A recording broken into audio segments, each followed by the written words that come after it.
I'm a 21-year-old Tanzanian citizen. I played for the 3-on-3 national team for my country, the Tanzania national team. I represented it once in the qualifiers for Madagascar. And yeah, sadly we didn't get the results that we wanted, but like it was still it's still something that I cherish to. It's still something I take to great value and great pride to represent my country and nation in that regard. And yeah, I'm also currently residing in Canada as a student. I'm at Centennial College. Well, good. Thank you. All right, so I want to get to the really ugly stuff real quick. We'll start with the ugly stuff, and hopefully, eventually, we'll get to the good stuff. Let's start with the ugly stuff. Why is your country and a lot of different African countries failing to create, or let me not so much say create, failing to provide an environment that would help these teams do well in some of the competition? What seems to be the problem, or what do you think may be the problem? Even if it's not the problem, what do you think? Well, I mean, I can't speak for the rest of the countries in the continent, right? I can only speak for my country because it's something that I've seen actually firsthand that's been happening, right? I believe like for Tanzania in general, it's because of a lack of faith in sports.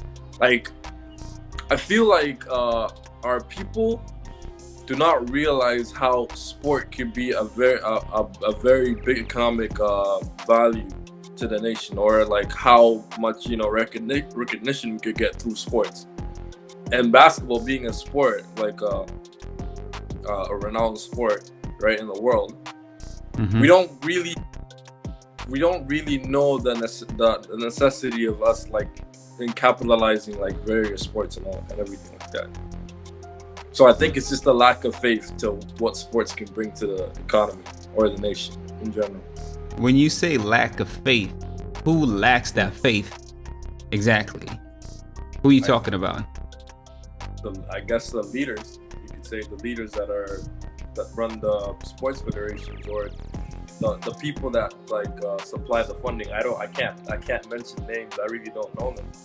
But like I know there are people that are in charge of that department that like are in charge of like development, sports development, building facilities for kids, or athletes and stuff like that. I feel like there isn't enough push from the government, I could say, or from the federations in each respective sport, because Tanzania in general as a sports nation, we're pretty behind in a lot of sports, not just basketball. So I guess it comes to that. So you believe this thing works from the top going down? It's not. Yeah. It's top. Okay, top to bottom. Okay, so we got some of the ugly stuff out of the way. Let's get to some of the fun stuff. I'm just gonna ask you some random stuff, and just tell me what you know. Tell me that, or whatever that comes into your mind. That's fine. Okay, so you've played on the national team, your country's national team, right? And you've met different players from different countries, played against them, right? Tell me the toughest player you've played. Toughest player I've played against? Right. Does it have to be in that given one tournament that I played, or just no, just in general, just throughout your whole experience, who has been the toughest player out there?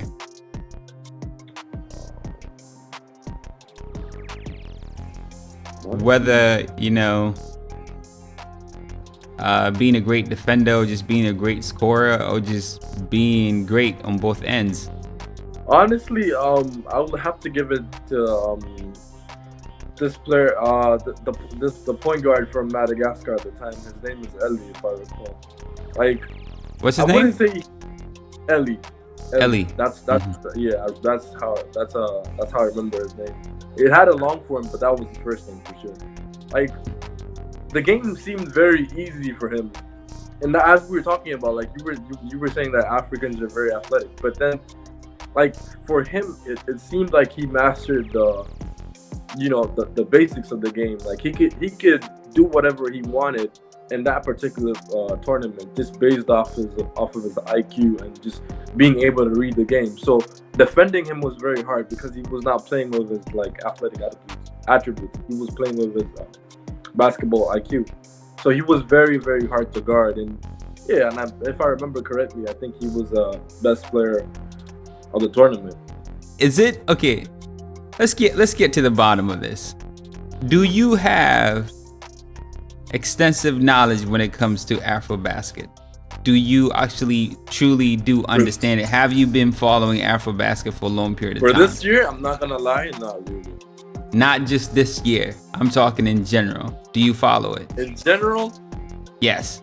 Not really. Of course, like you come across certain things, and you, as a basketball player and as a fan, you watch certain games. You know, hear people talk about certain things. You can't avoid that. But like, I would never call myself an expert or like a fanatic who watches like every single thing and knows every single detail. That would just be straight up. Okay, you did something. Your sound. Okay, there was something wrong with your sound. Can you repeat that again? I said, can you hear me now? Yeah, it's a lot better. Yeah, I said, of course, as a basketball player, like, and as a student of the game, you have to come across of it, like at some point. You have to watch games. You have to like hear about people talk about like certain countries, certain tournaments and everything, and you might like get a chance to watch certain like tournaments or games, like referring to afrobasket and all that. But I would never call myself an expert or like a fanatic that knows every single detail about that. I would just be lying. Okay. Yeah. Okay, fair enough. I was just asking you because I know a lot of people tell me they really don't know a whole lot. They don't follow afrobasket like the way they follow, like the NBA or stuff like that, right? Who do you think is going to win it all? Afrobasket. I am very interested in that, and that's who's going to win it. I know it's hard, and it's a prediction. Nobody's going to hold it against you. Nobody's going to come at you and shoot you and tell you were wrong. Your predictions were wrong. It's just a prediction. I really don't have a clear winner right now because, like I said, like you can never. I have never been able to like predict like African basketball because like every team can beat any team. That's what I believe in. So you mean to tell me you believe Tanzania can beat Nigeria? Are we in afrobasket? We're not. Huh? Well, you just said every team can beat any team, right?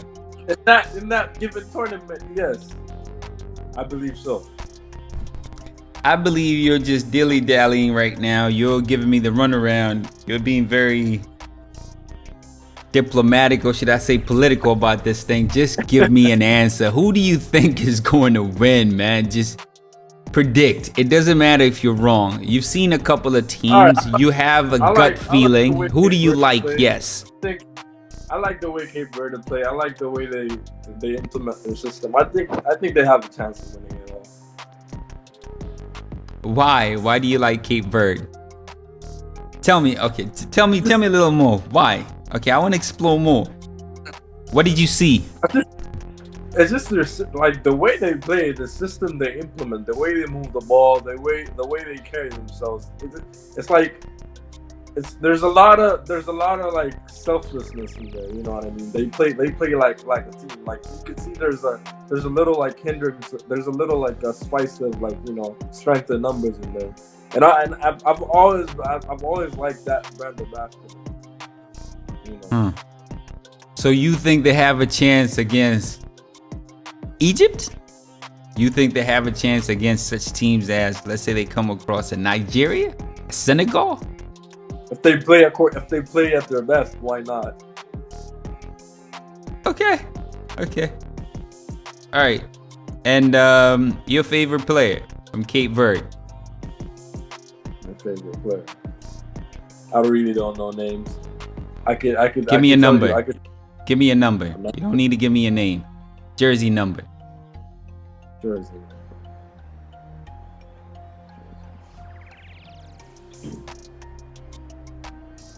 I don't really remember his jersey number either. He was like, I don't know, like I could maybe I could describe you Go to ahead, you, describe but him. like he was like I said, I like players who what is this, tend to like not use their athletic ability too much. Like they rely really on their like what is this, IQ. like their brain. Yeah, you know what I mean. But I think he's a two guard, but he can handle the ball most of the time. But he mainly plays off the two. Was he? Are you talking about number 8? Number 8. Can you describe him for me, please? I don't remember. He's a young guy, around like 6'6", somewhere around 6'5", 6'6". He can shoot it. He could shoot. Yeah, he could handle the rock pretty well. And I think the second game against Sudan, he played really well. That was his best game. Oh, are you talking about Fidel Barbosa? Was he a guard? Yeah, he was a two guard for sure. He was a two guard. Right? Yeah. Two. He could handle it. He could play as a one, but like you can see he's naturally a two because he was more like he was more score first. Like he liked to shoot it. He liked to like Well, old youngins love to score first, right? Yeah. So I guess maybe I see him. I see little myself in him. That's why I like his game more compared to like the other players. It could be Gomez. Maybe you're talking about Gomez, right? Yeah. Hey, make sure you hit the like button right there, right? It kind of helps me out a little bit. So I know it's not a lot of people watching my videos, but I would like for more people to watch my videos. So help me out a little bit. Hit that like button so the YouTube algorithm and all that blah, blah, blah, blah gets to work a little bit so my video goes around and people get to check it. And do subscribe, please, and tell a friend, share it. All right, thanks for watching my video. Appreciate it.